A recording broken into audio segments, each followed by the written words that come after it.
Bonjour à tous et à toutes. Désolé du délai dans le branchement. Il y a encore un de nos intervenants qui doit régler un problème technique de connexion. Mais on va tout de même se lancer. Je vous remercie d'être là. Je m'appelle Benoît Gauthier, je préside le RFE encore pour un mois. Et cette séance que je dois modérer avec trois collègues qui sont pleins d'enseignements pour vous qui êtes présents et présentes. Je les introduis dans un moment. Je veux d'abord vous dire de quoi nous parlerons. Aujourd'hui, dans ces prochaines 40 minutes, nous allons parler de trois projets développés et gérés par des associations nationales qui ont cherché à intervenir au sein de leur système national d'évaluation de façon différente par rapport à de différents enjeux. Ces trois projets font partie du grand projet institutionnalisation du RFE qui a vu la préparation de plusieurs diagnostics nationaux et une intervention d'envergure au Madagascar avant de se tourner vers ces trois collègues qui viennent du Sénégal, du Djibouti et du Cameroun. Alors, je n'ai pas recueilli leur biographie, mais je leur demanderai tour à tour de se présenter en 30 secondes. Abdulaziz, veux-tu nous dire qui tu es? Je m'appelle Abdulaziz Khan, je suis juriste de formation et je préside actuellement l'association sénégalaise d'évaluation. Je suis enseignant au Centre africain d'études supérieures en gestion de projet. Et je suis également enseignant associé à l'École supérieure d'économie appliquée. Je suis titulaire d'un master professionnel obtenu auprès de l'université Léopold Sédar Senghor à Alexandrie, en Égypte. Et je suis consultant associé dans un cabinet de la place en management de projets et gestion des organisations. Voilà, brièvement, mon bio. Merci. Merci, Abdulaziz. Khaled, veux-tu te présenter? Oui, bonsoir, je m'appelle Khaled Neguib. Je suis conseiller technique du directeur général de Djibouti Télécom. Je préside l'association djiboutienne de l'évaluation à laquelle j'ai participé à créer avec un groupe d'experts nationaux et des chercheurs, d'enseignants pour relever le défi, comme je l'avais déjà parlé, de pouvoir rattraper un peu de retard par rapport à cette thématique qui est aujourd'hui une priorité normalement à tous les niveaux. Je suis intervenant également en troisième année à l'Université de Djibouti en stratégie d'entreprise, analyse sectorielle. Et j'essaie d'apporter ma contribution à un mouvement associatif en les soutenant dans leurs activités diverses, que ce soit sportives, culturelles, etc. Très heureux d'être là. Merci, Khaled. Merci. Urbain Tsala est notre troisième intervenant. Urbain, est-ce que tu peux tenter d'activer ton micro? Normalement, le deuxième bouton au bas de l'interface devrait être rouge. Voilà. Bravo. Oui. Pas de caméra, mais allez, Urbain, quelques mots sur toi. Voilà, merci Benoît. Je suis Urbain Tsala. Je suis président de l'association Cameroun d'évaluation. Je suis à la 6e année et la dernière. Je suis aussi membre du conseil d'administration de l'association africaine d'évaluation. Je suis consultant indépendant. J'interviens aussi comme enseignant dans les filières de master professionnel à l'université de Yaoundé 1. Voilà, brièvement, ce que je fais, ce que je suis. Merci. Merci, Urbain. Alors, aujourd'hui, nous voulons présenter les trois projets qui se sont déroulés en juin-juillet de cette année. J'ai demandé à chacun des intervenants de répondre à 4 questions très brièvement. 2 ou 3 minutes chacun, compte tenu de notre départ tardif. Donc, je demanderai peut-être à Abdulaziz en premier lieu. Abdulaziz, est-ce que tu pourrais décrire le problème que le Sénéval voulait traiter, les ressources qu'elle a utilisées dans le cadre de ce projet, les moyens qu'elle a mis en place? Alors, le problème, il est immense, c'est le domaine de l'évaluation dans lequel nous estimons que nous pouvons jouer le rôle d'interface et de plateforme pour tenter d'échanger des expériences avec la communauté d'évaluation, les acteurs qui interviennent dans le domaine de l'évaluation, sur les enjeux et les défis de l'évaluation des politiques publiques, et en même temps essayer de sensibiliser les acteurs sur l'importance de cette question qui est devenue aujourd'hui une question de gouvernance. C'est également recueillir les avis et les suggestions sur quel dispositif d'évaluation on peut mettre en place au Sénégal pour un système national d'évaluation performant, parce qu'il faut dire aujourd'hui qu'il n'y a pas encore de politique nationale d'évaluation, et c'est aujourd'hui un de nos challenges. Nous avons commencé à poser un certain nombre d'actes. Il y a eu des jalons qui ont été posés et nous sommes encore dans ce processus. Nous essayons également nous avons mis en place, parce que je pense que c'est un résultat qui est extrêmement important, donc mis en place un cadre multi-acteurs pour porter le plaidoyer et de partager les bonnes pratiques à l'égard de l'évaluation des politiques publiques. Et c'est également offrir une plateforme d'échange, et c'est extrêmement important, une plateforme d'échange et de discussion sur les approches théoriques émergentes en matière d'évaluation des politiques publiques. Les ressources utilisées, c'est le partenariat avec les organisations faîtières auxquelles nous appartenons, dont le réseau francophone d'évaluation, l'Association africaine d'évaluation, mais également Eval Partners et l'Organisation internationale de coopération en évaluation qui nous apportent leur soutien en finançant un certain nombre de programmes auxquels nous sommes associés. Les pouvoirs publics avec lesquels nous collaborons aujourd'hui, nous sommes reconnus comme une association qui intervient dans le domaine de l'évaluation, et nous sommes la seule association aujourd'hui au Sénégal qui intervient dans ce domaine-là. La qualité de notre membership, le profil de nos membres, de nos présidents d'honneur, nos carnets d'adresses respectifs, parce que disons que nous constituons quand même un moyen d'attraction. Il suffit simplement qu'on dise que c'est Abdou Karim Lo, ou bien c'est Yann Bopoul, ou bien Abdoulaziz Kane. Nous sommes quand même assez connus dans l'espace, disons, je dirais, de la gestion de projet, de suivi et de l'évaluation, pour que notre nom puisse susciter un intérêt et que les gens, disons, nous accordent un crédit, et cela facilite l'adhésion à l'association et également la participation aux activités de l'association, et également des initiatives qui sont prises pour nous proposer d'intervenir. C'est également les appuis que nous obtenons des partenaires internationaux, notamment des agences du système des Nations Unies. C'est l'image positive ou crédible aujourd'hui que notre association a, et c'est également la pertinence et l'actualité des activités que nous menons. Voilà un peu, disons, décrit un peu quels sont les problèmes que nous avons cherché à résoudre et quelles sont les ressources que nous avons utilisées. Merci. Juste pour que je saisisse bien, donc la situation devant laquelle vous étiez, ou le besoin devant lequel vous étiez, c'était de créer un réseau qui permettrait de produire une stratégie nationale d'évaluation. C'est ça, exactement. Et nous sommes dans ce schéma-là, nous sommes, disons, dans cet objectif-là. Exactement. D'accord, très bien. Merci, Abdoulaziz. Khaled, même question. Quel est le problème que votre association voulait traiter? Les ressources que vous avez utilisées, les moyens que vous avez mis en place? Le micro est coupé, Khaled. Merci.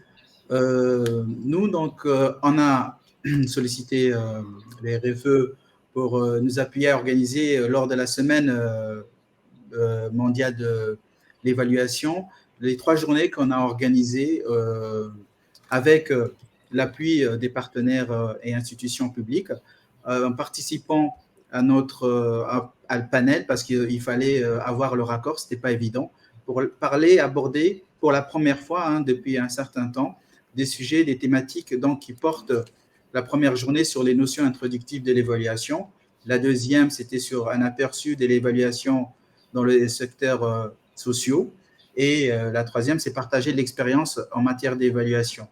Et au cours de cette même journée, première journée, vous m'avez même intervenu pour partager votre outil de diagnostic de professionnalisation, car on souhaiterait également faire partie des projets pilotes si c'était possible et provoquer avec l'institutionnalisation, on sait que c'est les deux piliers pour renforcer le système, faire connaître cet outil et également partager avec la société tout entière que des différentes évaluations sont menées à Djibouti et que c'est une pratique qui devient de plus en plus répandue, mais qui n'était pas encore malheureusement institutionnalisée et valorisée. Et même les institutions, j'étais surpris lors de cette journée d'apprendre que, par exemple, la Cour des comptes, la présidente a présenté une étude, une évaluation sur les ODD, et donc il y avait déjà un prémisse d'une possibilité qu'ils évoluent vers qui crée un service ou un département qui puisse également, à côté des missions d'audit qui lui confiaient, de réaliser des évaluations. Donc, c'est montrer qu'il y a une expertise à Djibouti, mais qui n'est pas encore valorisée ou reconnue. Et donc, nous avons, à cette occasion, pu les faire connaître et partager avec l'ensemble de la population et les parties prenantes, que ce soit les organisations non gouvernementales et internationales, pour montrer qu'il est possible de mettre en place un système qui puisse répondre à notre attente. Au niveau des ressources, donc c'était grâce vraiment à l'appui principal des RFE et bien sûr l'appui de certains partenaires qui ont bien voulu jouer le jeu et nous permettre de réaliser dans les meilleures conditions ces 3 journées. Il faut rappeler que notre association a redémarré ses activités après une période donc d'une léthargie malheureusement cérébrale qui ne nous permettait pas d'engager une telle dépense. Au niveau donc troisième, je pense que je vais avoir répondu. Je ne sais pas s'il y a une autre. Non, et donc le moyen que vous avez utilisé, ce sont des journées d'études, ni plus ni moins, c'est ça? Partager plus d'une quinzaine d'études avec pour chaque étude, chaque journée, 5 experts vraiment de calibre international qui viennent présenter de différents horizons. Même vous avez présenté en différé ce jour-là, et M. Larvin de Malaisie. Et puis, il y avait des experts de passage qui ont bien accepté de se plier au jeu, comme le docteur Modi, qui a fait une présentation sur les indicateurs clés dans un système de suivi-évaluation au niveau du programme de lutte contre la migration et la traite humaine, des sujets qu'on n'a pas, on entend parler à la télé, mais on ne voit pas les résultats. Ça a permis également de partager ces rapports d'évaluation qu'on entend trop souvent parler, mais qu'on ne les trouve pas dans les sites institutionnels des organismes censés les promouvoir. Donc, vous pouvez vous connecter sur les sites des organismes plus d'UNICEF et chercher si ces rapports sont disponibles. On est en train de dire qu'il faut mener des évaluations, une évaluation axée sur l'utilisation et qu'ils soient disponibles, utiles et utilisables. Donc, pour ceci, il faut au moins les partager pour que tout le monde puisse avoir accès et savoir ce qu'il en est. Et donc, dis-moi si je me trompe, mais l'objectif primordial de ce projet, c'était de la sensibilisation. La sensibilisation et un plaidoyer pour un début d'institutionnalisation plus formel, parce qu'actuellement, il y a depuis 2019, il y a une unité de suivi et évaluation des politiques prioritaires publiques, qui est une unité qui est rattachée à la primature de deux politiques prioritaires qui sont axées tournées vers l'énergie et le tourisme.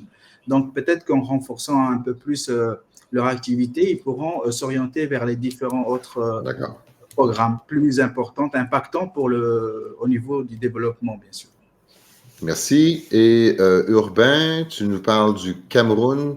Quel était le problème que vous rencontriez? Quels sont les moyens que vous avez mis en place? Oh, tu es en sourdine, Cameroun. Ça va. Je vais le micro. Merci, Benoît. Alors, notre problème, on parle de ce que notre raison d'être, c'est de promouvoir la culture de l'évaluation au Cameroun. C'est ça notre bataille depuis la création de notre association. Et nous pensons que la voie de l'institutionnalisation de l'évaluation est une voie promoteuse.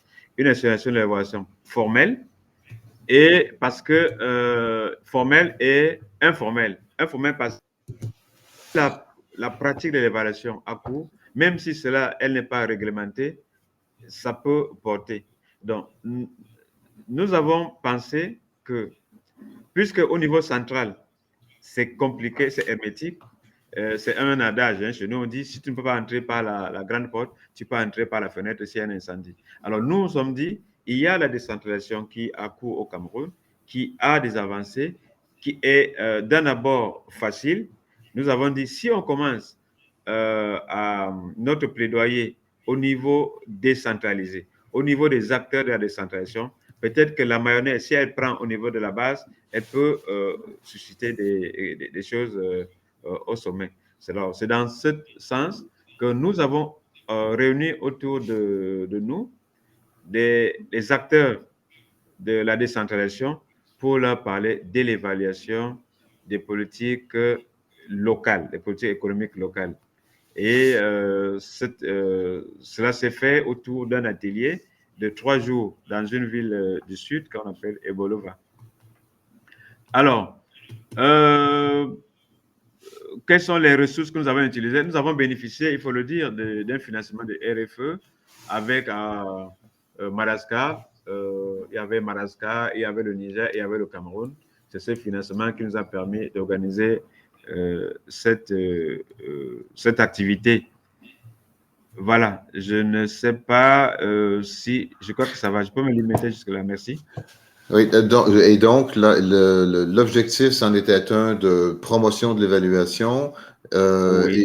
Et ce qui est original dans votre projet, celui-ci, c'est d'être passé par une cible non traditionnelle, appelons-la comme ça, une cible en développement au Cameroun. Tout à fait, tout à fait. Voilà. Les acteurs de la décentralisation. Et nous avons convié à cette occasion la tutelle, les ministères, la fêtière des communes, des municipalités et les acteurs municipaux, les maires qui étaient invités. C'était un engouement. Très bien, merci. Je reviens. Abdulaziz, j'allais te poser une question, mais tu veux compléter? Oui, je voulais simplement compléter pour dire que en fait, nous avions organisé 2 activités. C'était d'abord au mois de novembre 2019, une journée de réflexion sur l'évaluation des politiques publiques que nous avons financée sur des ressources propres, mais également des ressources qui nous avaient été allouées par le flagship programme dans le cadre de Val Partners. Au mois de juillet, nous avons organisé un atelier de 2 jours sur sur l'institutionnalisation de l'évaluation des politiques publiques avec l'appui financier du réseau francophone d'évaluation, mais également le concours du projet CLIA, Afrique francophone, et également de la commission d'évaluation et de suivi des politiques et programmes publics, qui est une structure qui a été donc créée en 2012 et qui aujourd'hui, disons, constitue, disons, la structure fêtière au niveau du dispositif de l'évaluation des politiques publiques. Et au cours de ces 2 journées, nous avons pu mobiliser, il faut le reconnaître, l'essentiel des ministères stratégiques au sein desquels nous trouvons soit des directions de l'évaluation des politiques sectorielles au niveau de ces ministères, soit des coordonnateurs des cellules d'études et de planification. La direction générale de la planification et des politiques économiques du ministère du Plan et de la Coopération, qui aujourd'hui est la structure et le département qui, disons, même effectue une sorte d'évaluation ex ante des projets et des programmes publics. Nous avons pu effectivement mobiliser tous ces acteurs et ça a été un challenge pour nous et nous pensons quand même avoir réussi, sauf que 2 acteurs majeurs n'ont pas pu participer à nos travaux, c'est l'Assemblée nationale qui était en session et également la Cour des comptes. Mais nous comptons quand même nous avons l'intention de reprendre la passerelle avec ces acteurs et d'organiser d'autres formats de rencontres qui nous permettront, n'est-ce pas, de mobiliser l'ensemble des acteurs qui interviennent dans le domaine de l'évaluation. Je vous remercie. Et je rebondis sur ce que tu dis pour t'amener sur le sujet des résultats obtenus. Est-ce que vous jugez que l'investissement en a valu la peine? Quelle sorte de résultats pensez-vous avoir obtenus? Alors, je pense qu'effectivement, l'investissement a valu la peine. Je pense qu'il y a une reconnaissance de la communauté aujourd'hui à notre niveau. Lorsque Sénéval organise une activité, nous avons un feedback très positif et constructif, disons, de l'essentiel des acteurs qui interviennent dans le domaine de l'évaluation. C'est des initiatives qui sont acceptées et soutenues. Et nous constatons l'implication, n'est-ce pas, de tous ces acteurs dans les activités que nous menons dans le domaine de l'évaluation, en matière de sensibilisation, mais également en matière de plaidoyer. Et je pense que c'est un encouragement, c'est vraiment des échos qui sont très encourageants et positifs que nous enregistrons. Nous sommes aujourd'hui reconnus par les partenaires, par les différents acteurs, les organisations non gouvernementales, comme l'organisation qui aujourd'hui concentre les activités sur l'évaluation des politiques publiques. Nous publions un bulletin mensuel qui aujourd'hui est couru par les acteurs lorsqu'il y a des appels d'offres en matière d'évaluation, lorsqu'il y a des appels à concurrence pour le recrutement, n'est-ce pas, de consultants individuels ou bien pour le recrutement de cabinets pour des évaluations qui sont proposées. Ce sont aujourd'hui des offres qui nous sont envoyées, qui sont publiées dans notre bulletin mensuel. Je pense que c'est une reconnaissance que nous enregistrons aujourd'hui. Nous sommes également membres aujourd'hui de la Commission nationale de gouvernance dans le cadre de le MAEP, c'est le mécanisme africain d'évaluation par les pairs qui a été installé dans le cadre du NEPAD, du nouveau partenariat pour le développement en Afrique. Donc, c'est autant de résultats positifs que nous avons enregistrés aujourd'hui. Merci. Et dans ce que tu nous as présenté, la place de l'Association nationale de Sénéval est un élément important de ces résultats.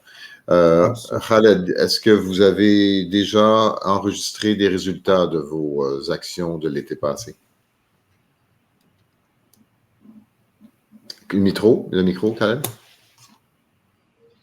Excusez-moi. Ça va? Je pense que grosso modo, c'est les mêmes résultats. C'est toujours un effet positif d'organiser des conférences après un certain laps de temps. Et quand c'est des conférences qui regroupent des experts qui sont connus à Djibouti, qui viennent présenter un sujet qui est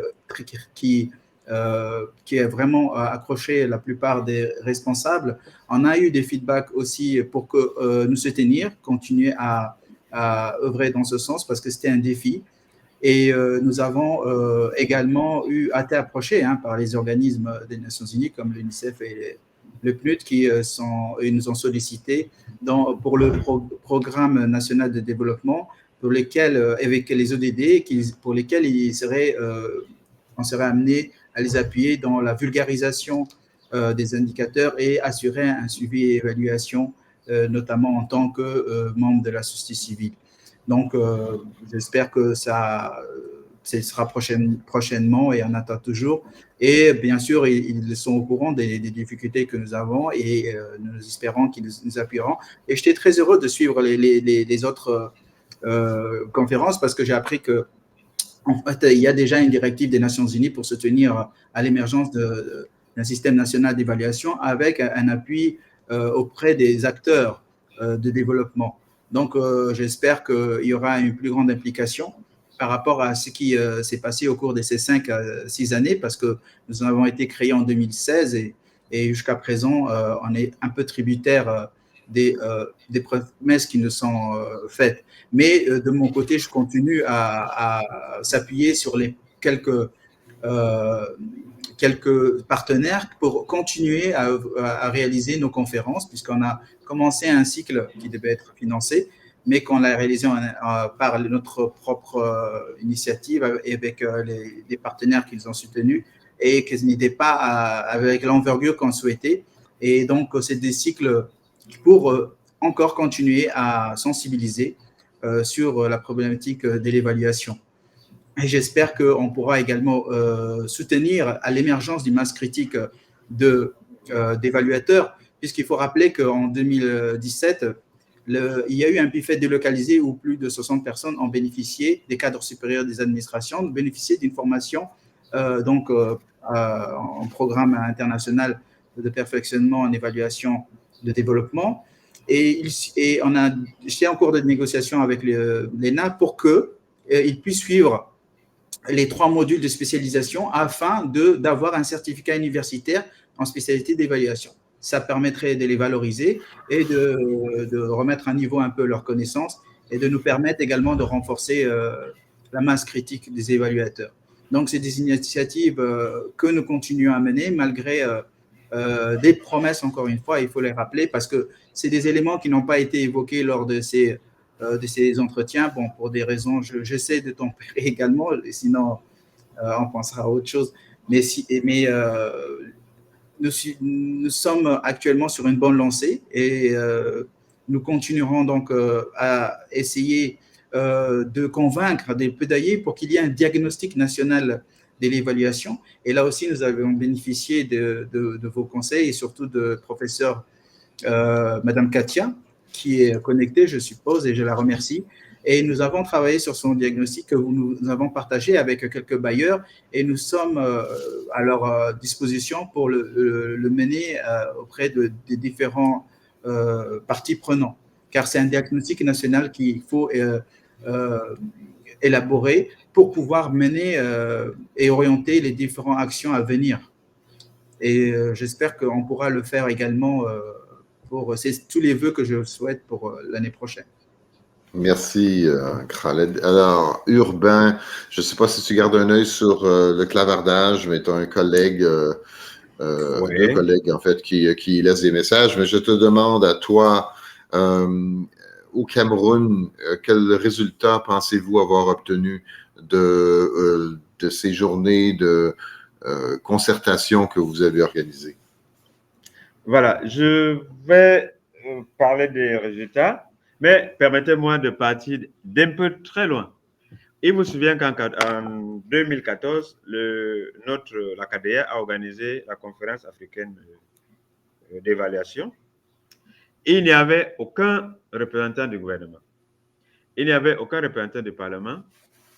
C'est dire combien la KDA était plus connue hors du Cameroun qu'au Cameroun. Et entre-temps, on s'est battu et on s'est fait une place sur le soleil petit à petit. Voilà. Maintenant, pour revenir à l'événement, l'activité qui nous concerne, elle s'est déroulée en octobre dernier. Et tout de suite, on a regretté que cette activité se soit déroulée pendant la dernière session de l'Assemblée nationale, parce qu'on avait invité la présidente locale de l'APNOD au Cameroun, qui s'était excusée. Mais elle a eu l'écho de tout ce qui s'était déroulé pendant cette activité. Et tout de suite, à la session parlementaire qui a suivi, elle a convié la KDA devant les parlementaires pour parler de la fonction parlementaire, de l'évaluation parlementaire. Voilà. Et c'était un grand succès. Et tout de suite, à Ebolova, c'était un autre résultat. Nous avons fait une ébauche d'un plan d'action qui, malheureusement, n'est pas encore validé parce que les agendas des gens que nous avons regroupés, il y avait les ministères, il y avait la fêtière des communes, il y avait des représentants des communes qui sont à l'extrême nord, donc à 1000 km. Donc, on n'arrive pas encore à les réunir autour dans une salle pour qu'on valide ensemble ce plan d'action et qu'on aille de l'avant. Bref, voilà pour moi il y a certainement d'autres résultats, mais c'est les deux résultats qui sont concrets. Donc aujourd'hui, l'évaluation qui était un mot tabou, vous voyez, au niveau du Parlement, on commence à l'admettre. Donc, la sensibilisation commence à porter des fruits. Parce que quand c'est les parlementaires qui nous appellent pour parler de l'évaluation, et nous avons senti l'engouement qui était le leur pendant ces échanges. Et il y a notre plan d'action que nous attendons d'être validé, qui va mobiliser les acteurs de la décentralisation autour de la thématique de l'évaluation des politiques publiques au niveau local. Voilà, je voudrais juste présenter ces deux résultats phares à notre avis. Merci. Très bien. Alors, je te garde, Urbain, je te pose la question suivante.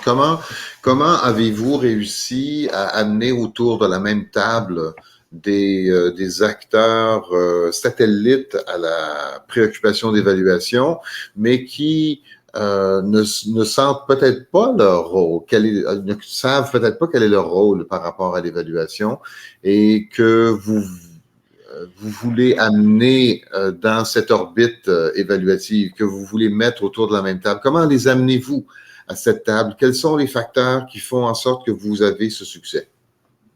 Écoutez, nous sommes allés au niveau des fêtières. Par exemple, au niveau du ministère de tutelle des communes au Cameroun, nous avons adressé une correspondance au ministre et nous avons été aidés quand même par le RFE parce que la correspondance était co-signée KDA RFE.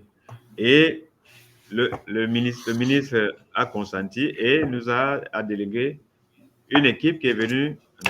Nous sommes allés à la fêtière des communes, c'est-à-dire l'Association nationale des communes du Cameroun.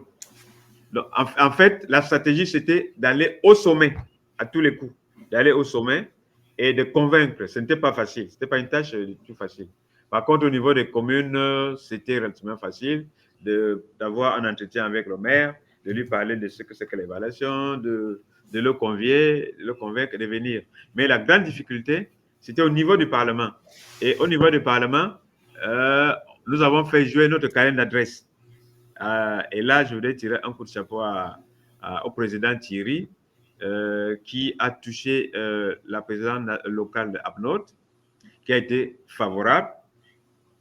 Et voilà, c'est ça la stratégie. On est allé au sommet des institutions et on a pu convaincre. Voilà. Mais il faut dire que quand il venait, ils étaient un peu sceptiques. Par exemple, les représentants des ministères que nous avons eu à cet atelier. D'abord, nous voulions les gens qui s'occupent de l'évaluation au niveau des ministères. On nous a envoyé des gens qui s'occupent de l'audit. Vous voyez, de l'audit au niveau des ministères. Bon, mais ça nous a quand même, ça ne nous a pas découragés, mais on a avancé. Voilà. Donc, j'entends réseautage, crédibilité, savoir utiliser les bons leviers, mais les bons leviers sont différents d'un endroit à l'autre. Voilà, carnet d'adresse. Oui. Et pour avoir le carnet d'adresse, il faut s'activer autrement. Hein. Il faut constamment compter sur les contacts fortuits ou non, qui sont possibles de faire. Abdulaziz, est-ce que tu peux nous parler des facteurs qui ont facilité ou rendu plus difficile votre intervention? Ton micro est coupé présentement. Facteurs qui ont facilité, il faut dire qu'il y a certes une volonté politique. Nous avons un certain nombre de structures qui ont été créées et dédiées à l'évaluation. Vous avez le cadre harmonisé de suivi et d'évaluation des politiques publiques, le CAS. Vous avez également la commission d'évaluation et de suivi des politiques et programmes publics qui a participé à nous appuyer financièrement pour l'organisation de l'atelier sur l'institutionnalisation des politiques publiques. Vous avez également le BOM, le Bureau d'organisation et méthode. Vous avez la Direction générale de la planification et des politiques économiques. Vous avez aussi la Cour des comptes n'est-ce pas, qui intervient aujourd'hui, qui effectivement constitue, disons, le bras exécutif de l'évaluation pour le compte de l'Assemblée nationale. Donc, il y a vraiment beaucoup de structures qui aujourd'hui sont dédiées à l'évaluation. Il faut dire donc que c'est un contexte qui est favorable et le président de la République, régulièrement en réunion de conseil des ministres, rappelle assez souvent, n'est-ce pas, la nécessité de procéder à une évaluation des politiques et programmes publics. Donc, je pense que c'est un contexte qui est favorable. Maintenant, une chose est effectivement de déclarer sur le plan politique que ce soit des slogans, autre chose est que ce soit une réalité. Nous avons aujourd'hui estimé qu'il est nécessaire d'apprendre. Il y a également l'instauration du budget programme. J'oubliais, il y a les réformes sur les finances publiques, l'instauration du budget programme, le cadre harmonisé sur la gestion des finances publiques avec l'UEMOA. C'est également un autre élément qui constitue, disons, un contexte qui alimente le contexte favorable. Je disais donc tout à l'heure qu'il y a un certain nombre d'évaluations, d'expériences qui sont faites par l'administration, par un certain nombre de ministères. Je pense qu'il y a nécessité d'apprendre de ces expériences qui sont faites. C'est également des initiatives qui sont prises auxquelles même Sénégal est associé dans la mesure où certains ministères nous choisissent comme membres du comité de pilotage. Je veux comme exemple, il y a l'évaluation actuellement de la stratégie nationale sur la protection de l'enfance. Sénégal est impliqué. Sénégal est également impliqué dans aujourd'hui l'évaluation de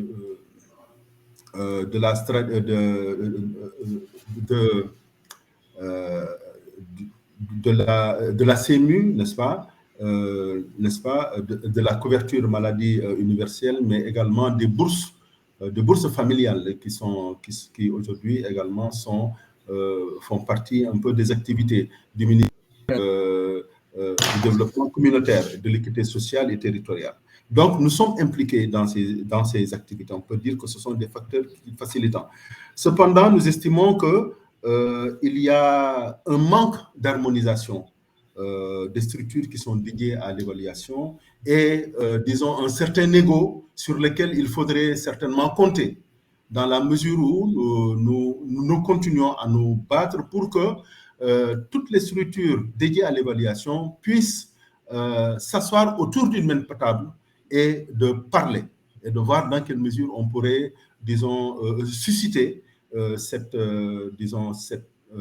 susciter ce besoin d'harmoniser et également de conduire les échanges vers la formulation d'une politique nationale d'évaluation. C'est vraiment notre objectif.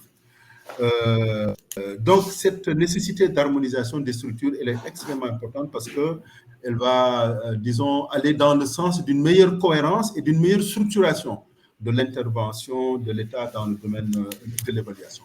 Autre difficulté également que nous pouvons noter, c'est la non-diffusion des résultats de l'évaluation. Ça également, ça constitue un handicap et c'est une thématique qui a été largement évoquée au cours des 2 journées auxquelles nous avons consacré l'atelier sur l'institutionnalisation de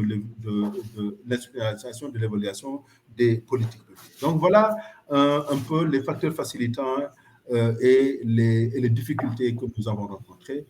Je voudrais saisir donc cette opportunité pour remercier le RFE, mais également remercier surtout Thierry, qui a représenté le RFE aux 2 journées que nous avons consacrées à l'institutionnalisation de l'évaluation des politiques publiques qui s'est tenue à Dakar le 13 et 14 juillet 2021. Merci. Merci à toi, Abdulaziz. Pardon. Alors, Khaled, qu'est-ce qui a fait en sorte que votre intervention a fonctionné? Quelles leçons en avez-vous tirées? Oui, bien sûr, grâce à cette initiative, nous avons gagné en crédibilité. J'ai eu l'occasion de participer à des Zooms, des discussions avec Dugan Fraser, programme manager de Global Evaluation Initiative, de Robert Strick de responsable de l'évaluation au niveau de l'UNICEF. Et on a discuté sur la situation de l'évaluation de manière générale dans la région. Ils ont une idée au niveau régional. Donc, ils se sont aperçus que nous étions dans une bonne dynamique et ils ont apprécié le fait qu'on soit dans une région stable, dans un environnement perturbé. Rien qu'à voir le report de la conférence qui devait initialement se dérouler à Addis Abeba avec Afrea, qui a été reporté mars, septembre, novembre et maintenant pour le mars de l'année prochaine. Ils ont considéré qu'on pouvait être une plateforme pour la région même, vu qu'il y a une acceptation et qu'on manquait des moyens. Donc, ils ont, avec l'UNICEF à Djibouti, ils nous ont, on a appris qu'on avait une enveloppe de $65 000 qui nous serait affectée pour remettre en place notre plan d'action. Et on a déroulé depuis quelque temps avec eux, négocier les différentes actions sur lesquelles nous avons besoin. C'est un appui, par exemple, pour continuer à soutenir l'activité de l'association, il fallait des membres en permanent ou à temps partiel, parce que tout le monde était responsable, tout le monde est occupé. Donc, une association ne peut pas vivre s'il n'y a pas un secrétaire permanent, par exemple, et des coordinateurs de projet. Organiser, renforcer une masse critique d'évaluateurs. On a identifié les personnes qui pouvaient tout de suite bénéficier de cette opportunité. Même, ils se proposaient à ce qu'ils nous équipent en soutenant la prise en charge d'un local, parce qu'on était hébergé au sein d'un institut où régulièrement on pouvait avoir accès en contrepartie d'une convention qui nous contraignait de participer à l'organisation des conférences et d'événements qui étaient organisés au sein de cette institution. Donc, il y avait un certain nombre de programmes et projets qu'on a finalisés, et donc il était aussi question de se conformer au principe des politiques et d'exploitation à but sexuel. C'est qu'on a déjà élaboré un code et une politique pour pouvoir se conformer et répondre à leurs requêtes, qui a été analysée et qui nous ont jugé comme une association qui présentait un risque à ce niveau-là.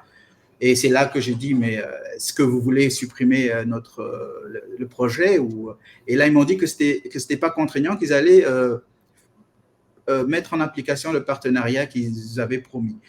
Malheureusement, quelques temps après, on a appris que de 65 000, on est passé à 30. Et le 7 décembre, l'adjoint de la représentante de l'UNICEF nous envoie un email pour nous dire que le 9, si on n'utilisait pas ces fonds, il sera alloué à d'autres projets. Déjà qu'on ne l'avait pas, donc je ne voyais pas comment on pouvait faire autrement. Et le 14, sachant qu'aujourd'hui on allait s'entretenir, j'ai souhaité apprendre un peu de ces erreurs pour éviter à l'avenir ces péripéties et essayer de concrétiser. Notre objectif, c'est d'aller de l'avant, ce n'est pas d'affronter quiconque, mais on ne peut pas dépendre, en fait, la leçon qu'il faut tirer, c'est qu'on ne peut pas dépendre d'un seul partenaire. Si on dépend d'un seul partenaire, on risque de disparaître. Donc, heureusement, j'étais prudent à essayer toujours de garder le contact avec d'autres institutions pour continuer à réaliser le minima qui était prévu dans notre plan d'action. Nous avons, grâce donc au soutien d'un partenaire, réalisé les 2 conférences et nous continuons à aller de l'avant. Et malheureusement, j'espère que nous on verra pas des pratiques pareilles qui relèvent d'un comportement un peu désuet, comme le comportement d'un consul romain ayant l'impérium. Donc, parce que quand on raisonne à court terme avec des instituts, alors que nous, on travaille sur le long terme, c'est difficile de pouvoir mettre en œuvre une stratégie politique. Et donc, c'est peut-être qu'ils doivent eux aussi raisonner sur le long terme pour que nous puissions aller de l'avant. Parce l'évaluation, c'est un levier, mais qui ne peut pas être mené que par une année. Il faut que tous les parties prenantes soient associées, que ce soit que le fait de réaliser un diagnostic pour convaincre toutes les parties prenantes. Nous continuons à solliciter, à plaidoyer auprès de l'Assemblée, du gouvernement, des institutions publiques et privées, et des organismes des Nations Unies et la société civile pour que, comme les deux pendant de l'évaluation, que ce soit l'institutionnalisation et la professionnalisation, aillent de manière bidirectionnelle qui permettent à l'émergence d'un vrai système national. On a appris lors des autres interventions au début de journée qu'il y a des pays qui ont toutes les règles et toutes les institutions, mais qui ne produisent pas grand-chose. Alors qu'il y a d'autres pays qui produisent assez de rapports et qui sont beaucoup plus productifs et qui présentent un élément, ils sont en catalyseur. Et nous, peut-être, il faudrait penser à essayer de tirer les meilleurs enseignements d'eux pour pouvoir aller, pour choisir les meilleures pratiques et les mettre en place au fur et à mesure. Et comme le Sénégal, c'est intéressant d'échanger ces discussions parce que la Cour des comptes, aujourd'hui, ici, elle est limitée aux audits, mais elle est vraiment perspicace, la première présidente. Elle est déjà, elle nous associe une partie de son équipe à suivre et nous demande de l'informer lorsque nous organisons nos activités. Parce que je pense qu'elle est dans le milieu, elle sait que demain, peut-être, elle sera sollicitée et autant préparer son équipe à répondre demain à cette demande. Très bien. Merci beaucoup, Khaled. C'est de beaux enseignements que ceux-là. Désolé d'entendre parler des péripéties récentes que vous avez vécues, mais ça fait partie de la vie associative, malheureusement. Abdulaziz, est-ce que je peux te demander de conclure cette heure en nous disant qu'est-ce que vous envisagez pour l'avenir à Sénéval du point de vue de ce projet que vous avez de réunir autour d'une même table les acteurs significatifs du monde de l'évaluation au Sénégal? Le micro, Abdulaziz. Voilà.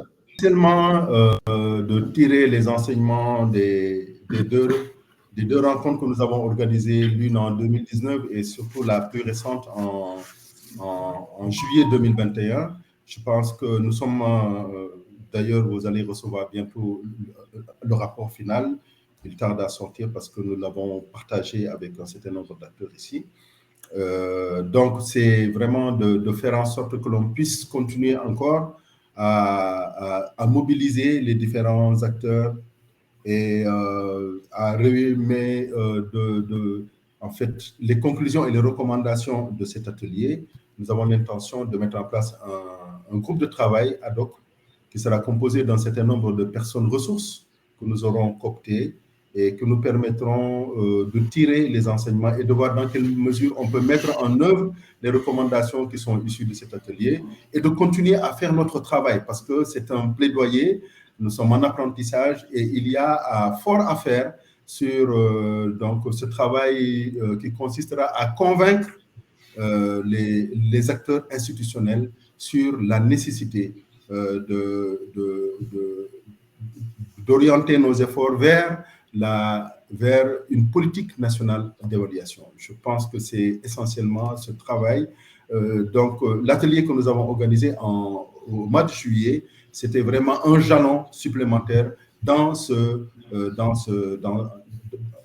combat pour lequel nous ne jetons pas les armes, nous continuons encore à nous battre. Pour nous, il est extrêmement important qu'une politique nationale d'évaluation puisse être élaborée avec le soutien de tous les acteurs que nous chercherons à mobiliser.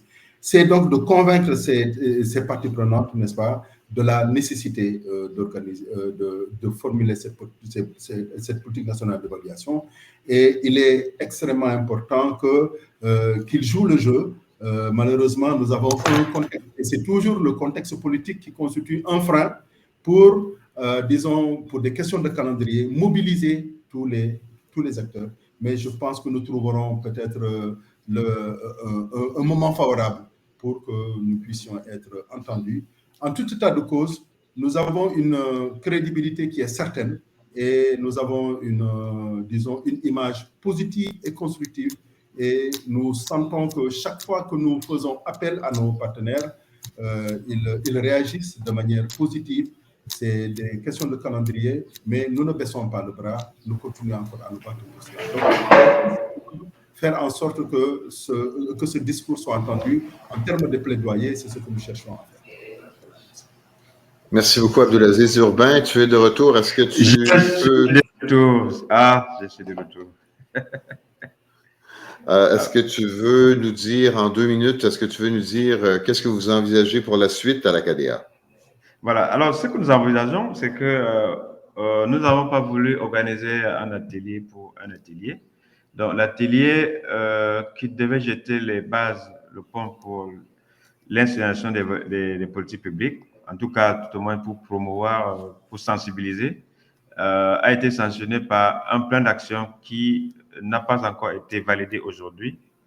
Une fois que ce plan d'action sera validé, ce que nous allons faire, c'est de rechercher des moyens pour le financer et mettre en œuvre les actions qui auront été définies dans le cadre.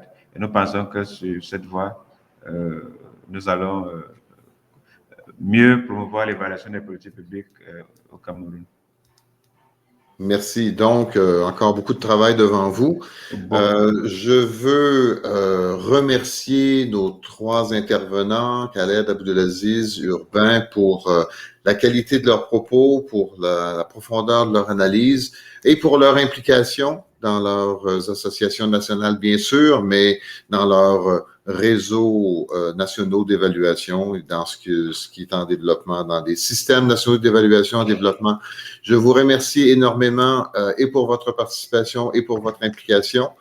Et je mettrai fin à cet événement en vous signalant que dans 15 minutes, vous pourrez vous connecter sur une brève séance de 15 minutes relative à la synthèse de cette journée d'aujourd'hui et 15 minutes plus tard, une cérémonie de clôture tout en distance que j'aurai le plaisir de présider.